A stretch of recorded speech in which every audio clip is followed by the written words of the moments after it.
Hey everyone, it's Jason. Today's unboxing, we're going to do Magic the Gathering, the Brothers War Draft Pack. So this is 3 draft pack boosters. The Brothers War is a very interesting story. It's the deep history of Magic. So Guts, Glory, Giant Robots travel back in time and witness history in the making. The Brothers War is a new look at one of Magic's classic tales, a battle between two brothers that shape the future of the entire multiverse. Wield powerful artifacts like colossal war machines and intricate schematic cards. Are the lessons of the past enough to save the future? So this is the essentially like the big battle between Urza and Mishra. I don't believe, I might be wrong on this, but I don't think Urza was a planeswalker at this time. He must have been. He must have been a planeswalker by now. But yeah, so it's a very big battle. Like one of the first Magic sets that actually started having like lore versus just various creatures and stuff, I believe was like Antiquities. And Antiquities started referencing the Brothers' War. Because the idea was supposed to be previously the Brothers' War had happened, and then in Antiquities you were finding the artifacts that were left over from the Brothers' War. And then as you follow through, you find out Urza did a lot of other stuff. Basically helped Gerard and the Weatherlight fight off against the Phyrexian invasion, where he eventually died. But he did help Karen become a planeswalker, which then started Mirrodin, which had to do with Kamigawa. But it's also a battle against Mishra getting corrupted by the Phyrexians. So we're going to get the Phyrexians in here, which then they eventually took over Mirrodin, and then now they're coming back in New Dominaria. So it's a giant cycle. So there are going to be a lot of artifacts in this set. Another thing that they're going to talk about are Power Stones. So basically these were original ways for people to harness magic or mana into machinery. So we get to talk more about the Power Stones. So we're going to hop in and see what we got in here. And we're going to start right off with a black card. Ooh, so that's actually fun. I like the symbol here. It's 2 halves of a gear, which makes sense for Brothers War dueling artificers. But also, if I'm correct, Urza Saga, which is one of the earlier sets, was a set of 2 gears. So it kind of harkens back to that a little bit too. So we're going to start with a black card, 1 cost Disfigure. Instant, target creature gets -2/-2 at the end of turn. With a snap of Metal like a strike of lightning, the tide of war shifted in Mishra's favor. So there's a giant metal dragon that's being corrupted. Definitely cool. Alright, our first artifact, right off the bat. Tokasa's Amulet, a 5 cost. Artifact Construct. When Takasia's probably. Amulet leaves the battlefield, you gain 2 life. And then Unearth, pay 3 and 1 white mana. Return this card from your graveyard to the battlefield. It gains haste. Exile it at the beginning of the next end step. Or if it would leave the battlefield, Unearth only is a sorcery. This is kind of fun. So he's going to cost 5 to come in. He's a 4/4, which isn't too deep. This isn't too bad. Then when he dies, you'll gain 2 life. And then you can always pay another 4 to resummon him if you're playing with white. And then when he dies at the end of that turn, you get another 2 life. So not bad at all. We have Depth Charge Colossus. 9 for a 9/9 artifact, Dreadnought. This has a new ability called Prototype. So it says, you may cast this spell with a different mana cost, color, and size. It keeps its abilities and types. So basically, you can pay 9 and get a 9/9 artifact creature that doesn't untap during your untap step. And you can pay 3 to untap him. Or you can instead pay 4 colorless and 2 blue, so 6 total, and get a 6/6 that is now blue. So it becomes a blue creature That's 6/6. It still has his can capture and uncap step and cost 3. So if you really want to just go full artifact, you can get it. You have to pay a little bit more to get it. You can pay a little bit cheaper if you dive into a color, which is really interesting.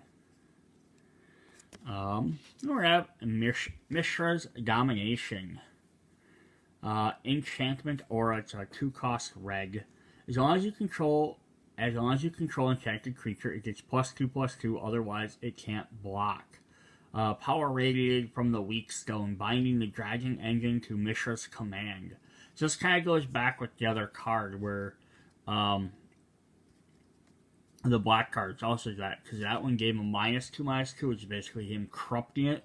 This is him taking control, and you can actually boost it.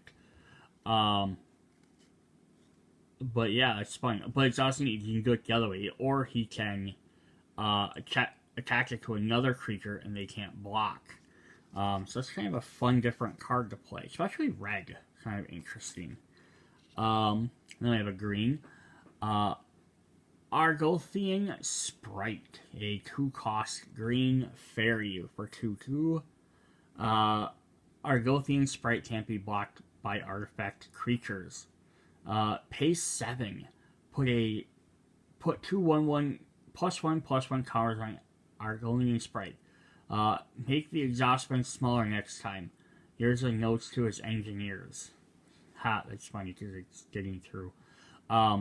Yeah, it's crazy. They've had, I know the Invasion Saga had cards like this where you could pay big amounts to get actual abilities. It's a cheap little creature you can play early on, and then as later on in the game, they're still useful to play because, hey, now I can afford the 7 and actually make it a 4/4, maybe pay it twice, make it a 6/6. Definitely cool. Alright, we have a Power Stone Fracture, 2-cost black sorcery. An additional cost to cast a spell, sacrifice an artifact or a creature. Destroy target creature or planeswalker. Ooh, straight up destroying a planeswalker is pretty powerful. I mean, destroying creatures is always great too, but planeswalkers are a little bit trickier. Says, move. When the Power Stone blows up, Behemoth will be nothing but a hole in the ground. Ashnod to Hajar. Yeah, it's these Power Stones again, because they're like essentially gems or baubles that held magic. So like if they blow up, they're going to go boom. Then we have Giant Growth, a staple magic card, 1-cost green instant. Target creature gets +3/+3 till the end of turn. Imagine being scared of pixies. Just smush them under your boot. Krish, Urza and Mechanist. So it's funny, use a Giant Growth to a pixie. Our first full blue card, Air Marshal, 2-cost blue, Human Soldier, which is a 2/1. Pay 3, target soldier gains fly until the end of turn. Definitely cool. Gives them extra flying. Today our blades remember Krug. May the 7 brass gods be with us. Yes, I don't know the lore behind that. Gaia's Gift, 2-cost green instinct. Put a +1/+1 counter on target creature you control. It gains reach, trample, hexproof, and indestructible to end a turn. That is pretty cool. When it came to fighting an army of trees, even Mishra's best generals were stumped. So yeah, reach means it can attack flying creatures, attack or block flying creatures. Trample, when it does combat damage. If it defeats a smaller enemy, it'll go through and deal the damage to the player. Hexproof means it can't be targeted by opponent's spells, and indestructible means it can't be destroyed. Yes, it can't be targeted by spells or abilities or in damage. Damage and effects that say destroy don't destroy it. So in combat, it can't be destroyed. A destroy creature like that other card we saw won't work on it. The only way to get rid of a card with indestructible would be to remove it from play, but you can't target it, or to reduce its power to 0 with minus effects, like the -2/2 card, but you can't target him. So basically he becomes untouchable, but it's only for 1 turn, but still that's pretty darn powerful. Alright, then we have Excavation Explosion, 3-cost red sorcery. Excavation Explosion deals 3 damage to any target. Create a tapped Power Stone token. We actually got one in the set, so we'll look at that. It's an artifact with tapped add 1 colorless mana. This mana can't be spent to cast a non-artifact spell. Urza's engineers would take a week to dig out a Power Stone. The goblins weren't so painstaking.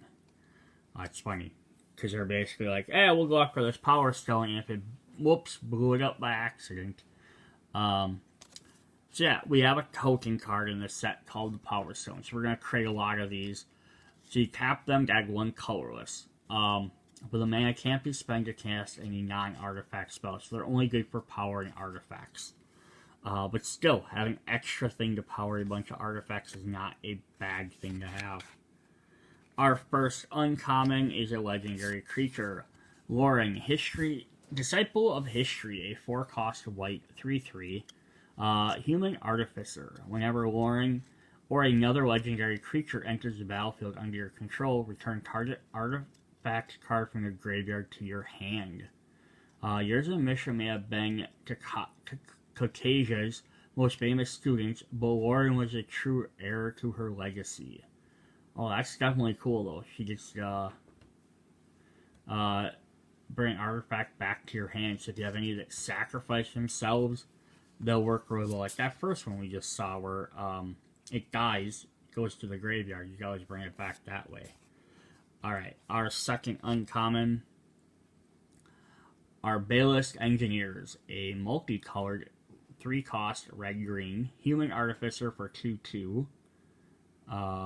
So like the green, I believe, are power stones. I think red are considered weak stones, but it could also just be because of their colors. They're green and red. I'm not 1000% positive on that.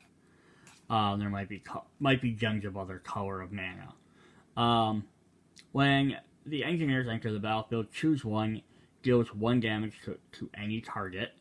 I like these any targets, not just creature, not just planeswalker. Put a 1/1 counter on target creature. It gains trample and haste till the end of turn, or create a tapped Power Stone token. So that's not bad. For 3, you get some decent different effects, depending on what you really need at that time. Late in the game, you might not get 1/1 counter, or that 1 damage might be better than a Power Stone. Alright, our last uncommon is Mask of Jadecraft, a 2-cost artifact. Pay X to tap, sacrifice Mask of the Jadecraft, creating excess colorless golem artifact creature token. Activate only as a sorcery, and then unearth for 3, 2 colors and a green. So that's kind of cool. Kind of like that first one we saw. We had right away the big claw. The Amulet here has the same type of ability, where you can unearth them, and he becomes a powerful thing. But he's 5. But this guy instead, you can create him for as big as you need him to be. And then when you replay him, it says exile to begin your next end step, or if it would leave the battlefield. Okay, so when you bring it back, you're just bringing back this artifact. So basically, you could sacrifice this, create your golem, then bring this back with unearth, and then you can cast it again. But you want to make sure you cast it again that second time right away, because otherwise it disappears. Alright, then our rare card is a land. The Hall of Tagsing. So it tap to add 1 colorless, or pay 1 and tap it to add 1 mana of any color, or pay 4 and tap it to create a tapped Power Stone. So it's kind of neat. So either you can just get 1 colorless, which isn't bad, pay 1 to just get basically change 1 mana to any other color, or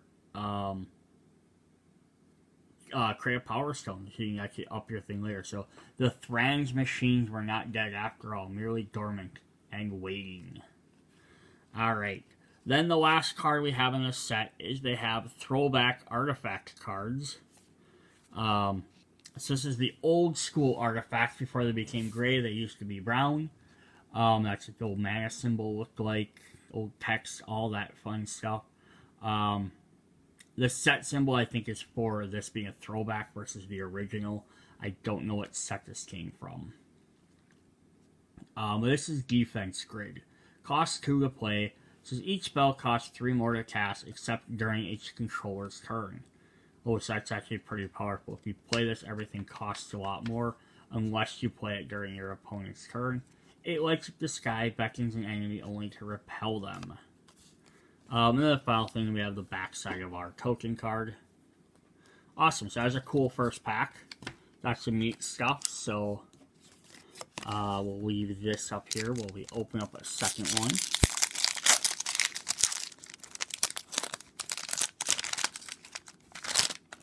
Now, these are draft packs, which are good for, of course, drafting or just getting a bunch of random stuff. I personally like the story packs better. They're only 12 cards.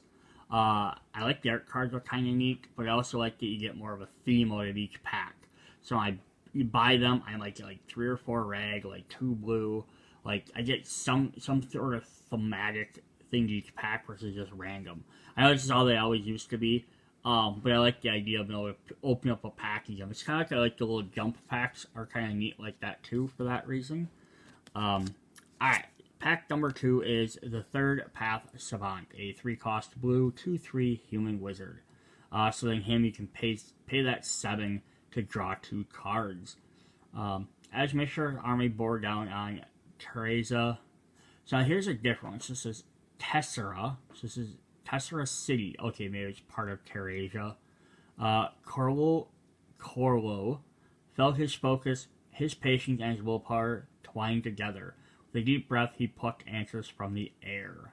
So that's kind of neat. Basically, summoned, drew more cards, so he had more answers. That's neat. Yeah, again, you play it early on, you get some things, but later on, maybe a 2/3 is not powerful enough to do anything, but then you can just use them as a mana or a card drawing source. Mishra's Onslaught, a 4-cost red instinct. Choose one, create 2 1/1 colorless soldier artifact tokens, or creatures you control get +2 attack until the end of turn. Ha! Urza has underestimated my strength yet again, Mishra. Yeah, that's kind of a fun one. Either you can do again depending on what you need. Wasteful Harvest, a 3-cost green instinct. Mill 5 cards. You may put the permanent from among the cards you milled this way into your hand. To mill a card, put the top card of your library into your graveyard. Once the brothers discovered the pristine island of Argoth, the war came down to who could plunder it faster. Interesting. I love learning a little bit more about the story in there. I haven't read it myself. Oh, that's kind of neat.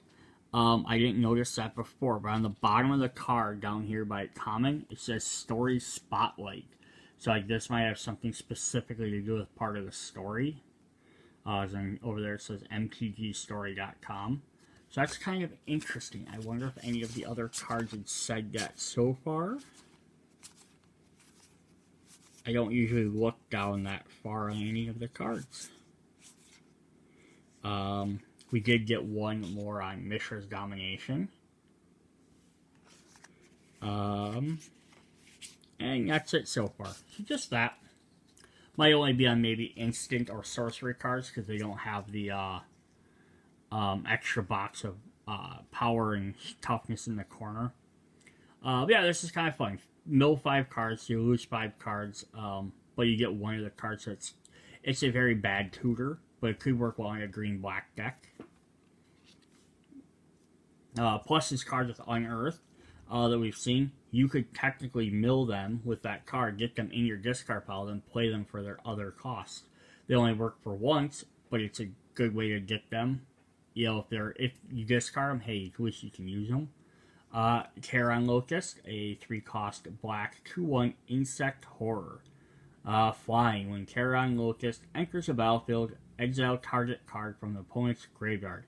If it was a creature, that player loses 1 life. No honor, no glory, no leftovers. That's definitely nice.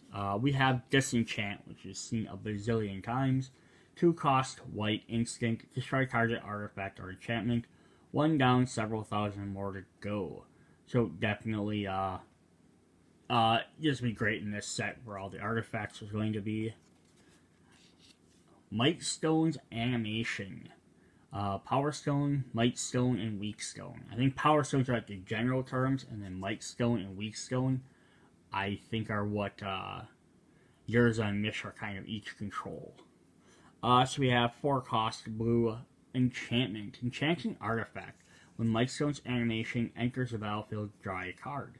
Enchanted artifact is a creature with a base power and toughness of 4/4 in addition to its other types. Cool. Animating artifacts is always fun. Raise to the Ground. 3-cost red sorcery. This spell can't be countered. Destroy target artifact. If its mana was a value of 1 or less, draw a card. The first one, then a second one, and then a third one of Ivory Tower spell to the invaders, who moved in a circle around the city like an apocalyptic clock.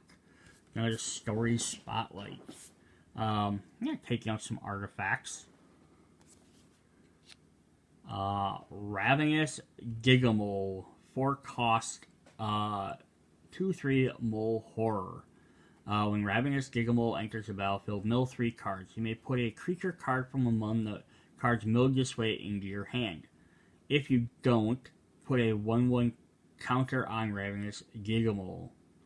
Interesting. So yeah, this could again work with Black. Doesn't mind having cards in their discard pile, so you can make him a 3/4, or you can get a card tutor. Centennial Stalwart. Druid Elf Soldier. 1-cost, 1/1 elf. Elf Druid Soldier. Interesting. Tap. And then tap an untapped artifact or creature you control, add 1 mana of any color. So if you had a lot of elves that'll tap and give you a green mana, this forces you to tap another card as well, but it's any color, so it can be nice, good splash for another deck. The endless grind of the Brothers Warhead followed Tesserari's land in blackened skies. Adros defenders were determined to protect their isle from the same fate. Machine Over Matter, a 2-cost blue instinct. This spell costs 1 less to cast if you control an artifact creature. You control an artifact, it's only 1. I believe that's Urza back there in the purple. It's usually kind of what he looks like. And he's a little bit younger than he would be. Return target non-land permanent to its owner's hand. The warlord decreed that only someone who could move the statue would be strong enough to marry the princess. So Urza moved it. So he has Golem move the statue for him.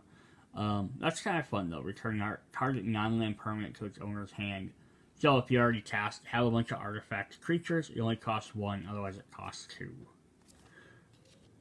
Blanchwood Armor, 3-cost enchantment. This is our first uncommon.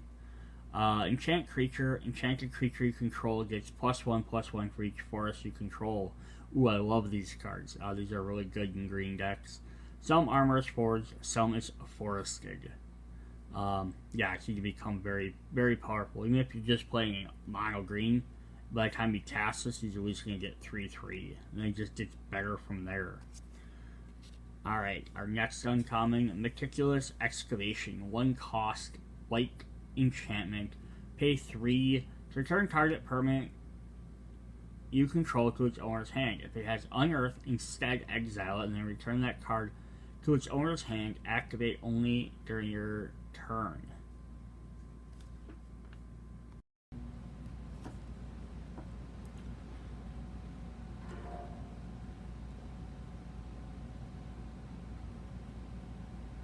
I'm trying to figure out how this works. So return target permanent you control to its owner's hand. Okay, so you have your permanent.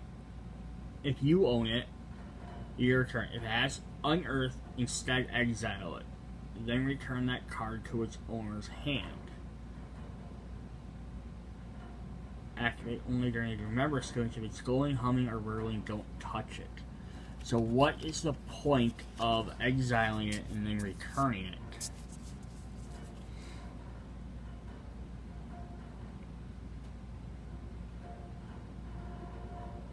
Because if you're so, I'm just trying to figure this out. So if I have this card, I could return it. It has unearth, so instead, if it has unearth, instead exile it. So normally I would just return this to my hand. But if it has exile, instead I exile it. Then return that card to its owner's hand.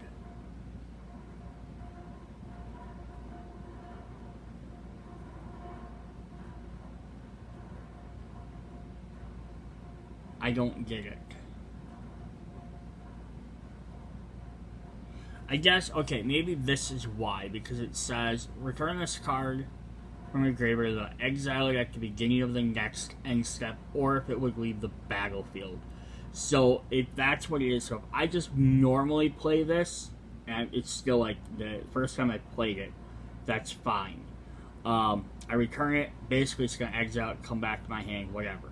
But if I played it for its unearth ability, so now it's sitting out there at the end of the next step, or if it leaves play. So this should force it to leave play because it's going to my hand. So it's going to exile it like it tells it to do, but then I get it back. So basically what it's allowing you to do is get a card you played for unearth back to use again.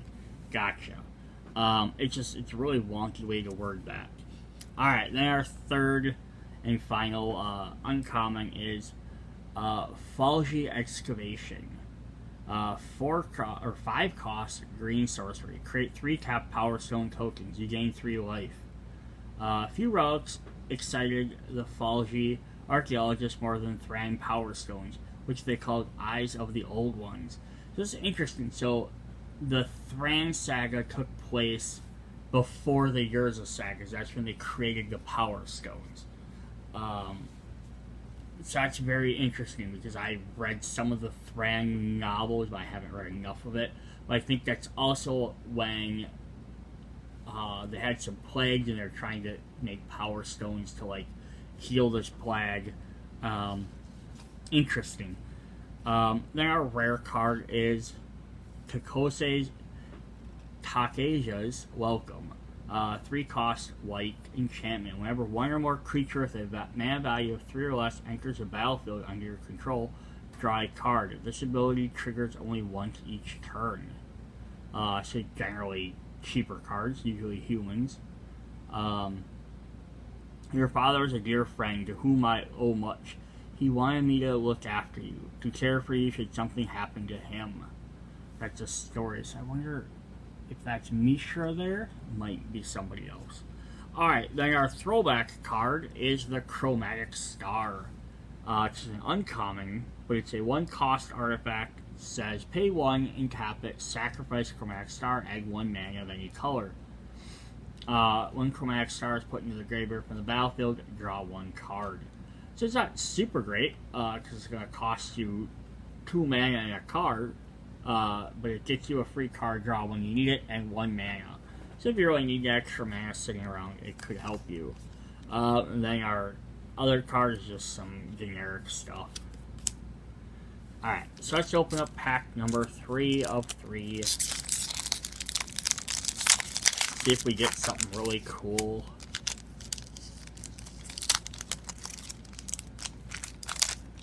Alright, third pack, let's start. We have Yotian Medic, a 3 cost white human cleric soldier. It's a 1/4 lifelink. Go and save as many as you can. The city walls may be rubble, but Krug will live on in its people. Queen Kayla Bane Krug. Interesting. Lifelinker only has 1, but he has 4, so if you can boost him up, he can definitely heal some more. We have a Fajali Archaeologist, a 2 cost blue human scout. When a Phalagi, I'm not sure how you pronounce that, archaeologist enters the battlefield, mill 3 cards. You may put a non-creature, non-land card from among them. Mill just wait to your hand. If you don't, put a 1/1 counter on the archaeologist. So it has to be an instant or a sorcerer or an enchantment. But that's, or artifact, I guess, because it has to be a non-creature. Interesting. Oh, then we have a Phalagi Chain Dancer, a 4 cost Red human soldier, it's 2/4. Pay 2 when chain dancer gains double strike till the end of turn.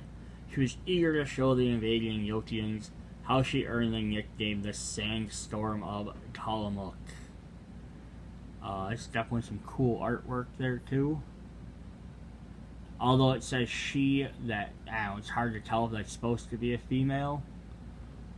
That could be like a braid of hair coming off in the front. But I'm not really sure. Interesting. Perimeter Patrol, a 3-cost green human soldier who's 3/3. Whenever an artifact enters the battlefield under your control, perimeter control gets +1 attack till the end of the turn. The Fajali quickly learned that the tier ridges held too many caves and valleys to be surveyed from the air alone. A black card. The Grixian Skullflare. So Grix was one of the Thrangs who helped create Power Stones, I believe. I might be wrong on this, but I think he's also one of the first people that found the Phyrexians. Maybe he opened the gate. Again, not 100% positive. 3-cost black Phyrexian Human Assassin. 2/3. At the beginning of your upkeep, if there are 3 or more creature cards in your graveyard, play a +1/+1 counter on Grixian's Skullflare. With every culling, we bring the world closer to completion.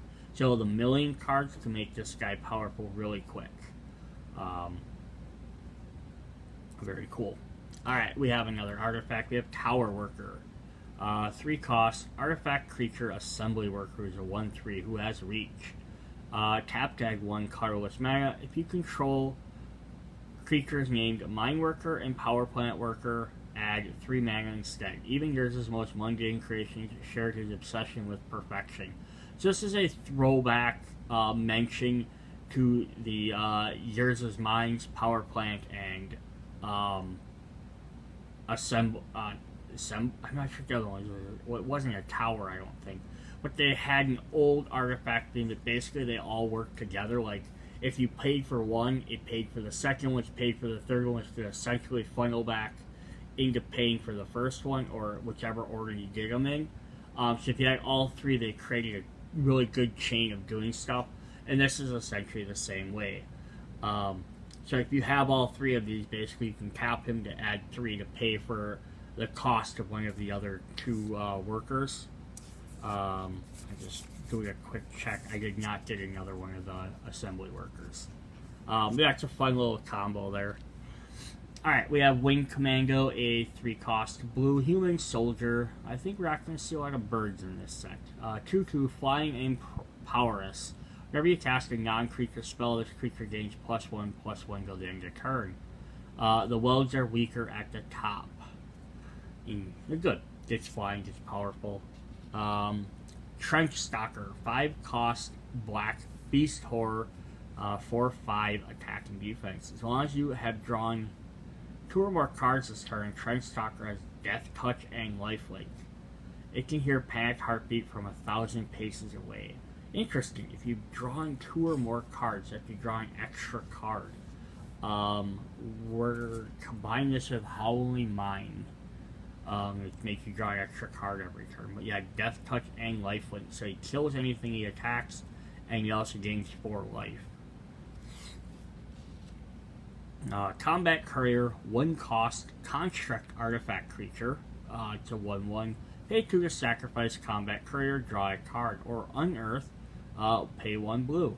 So that's not even bad. You know, get him out there, you can either absorb a hit, or you can use him to draw a card, and you can unearth him to do the same. Our first uncommon is Symmetry Matrix. Artifact is a 4-cost artifact. Whenever a creature with a power equal to its toughness enters the battlefield under your control, you may pay 1. If you do, draw a card. Achievement Perfector is simple. Watch, and I'll do it twice. So any card with the same attack and defense. I was just curious if we've had a lot of them, because a lot of these guys have had different stuff. But yeah, I got fairly a few of them. I thought it'd be kind of interesting if they're like only artifacts had that, and then nobody else did, but that wasn't the case. Because that like 1/1s and 2/2s. But that's definitely a cool concept to build a deck around.